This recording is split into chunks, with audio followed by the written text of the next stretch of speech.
Please, for this user-friendly talk, tailor your applause to the ideas of David Schwartz.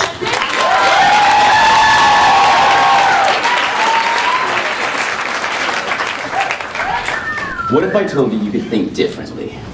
Not that the way you've been thinking is wrong, but that you could think better. Design is not about creating the most or best anything. It's about creating something that resonates, something that affects people regardless of if they're aware of it or not.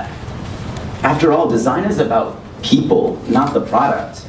You are creating an experience that will change them, and they in turn will change the experience that you've created.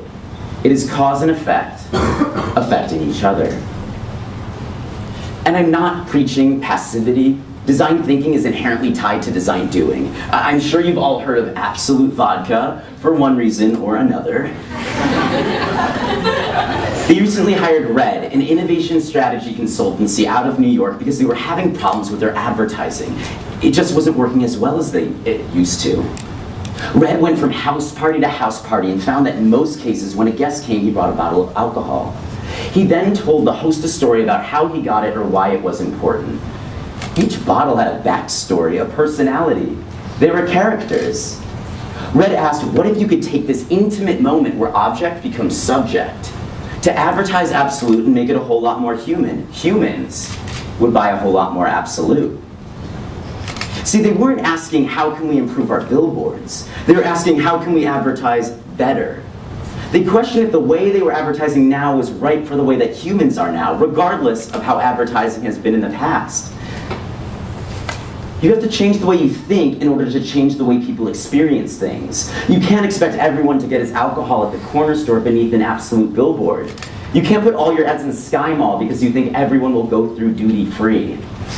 A designer instead searches for a more all-encompassing experience. He is willing to reconsider. Had Absolute not employed design thinking, it would have remade its billboards without realizing that the concept, not the content, was the problem in the first place. And this style of thinking isn't just for business. Think about it in terms of school. You consistently get bad grades in a class. We're told that means we have to study more.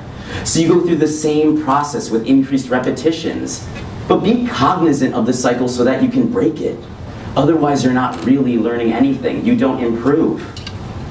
Let's say you're pre-med and you have an important exam coming up. You reread your notes in the textbook. You go through the typical process of studying. But as you review your flashcards, you also happen to watch a 3-hour marathon of Grey's Anatomy. Don't just write this off as procrastination. It's important. Mistakes are gifts. They're answers. You realize that flashcards are boring to you. You would much prefer some sort of interaction. So factor this in, and next time create a situation where you're more engaged. When you study again, this time do it with a group. Go through the same motions with them, but modified. If you find that you keep fact-checking your group members because you're worried they might not be correct, next time schedule an appointment with a doctor at MGH and go through the process with him. This way, you'll be engaged and accurate. You're learning. See, we tend to think in circles when we think in cycles, starting over every time we reach the beginning again. But what if you could take this same cycle and have it inform the next cycle? So as you continue designing, you expand your understanding every time. That instead of a circle, our thoughts might look more like a spiral, starting at a finite point and expanding outward infinitely, getting wider every time as we improved our capacity to improve. Design teaches you that the thought you end up with is so much better than the one you started off with, provided you think about how and why you thought of it in the first place. And here the process is progress. You can't in hindsight lament that you didn't just jump from flashcards to meeting with a professional. You can't just go from A to Z. Design teaches us that the means are the end, so that the end will be that much more meaningful. Every time you evaluate, you learn something you couldn't have learned had you merely just jumped straight through. Knowledge is the goal of your design efforts. The solution is merely byproduct. This buildup of understanding is echoed in the way that people, culture, the environment, ideas, all the way from the beginning of time to the present must be incorporated. No longer can you experience a half-bitten apple when I show you a half-bitten apple. No, I'm invoking a Judeo-Christian allegory about the fortunate fall, about seduction. I'm channeling the historical apple-moving trade routes of the Puritans and their ideas of creating something new. I'm conveying expressions like apple of my eye and apple a day, colloquialisms about endearment, about good health.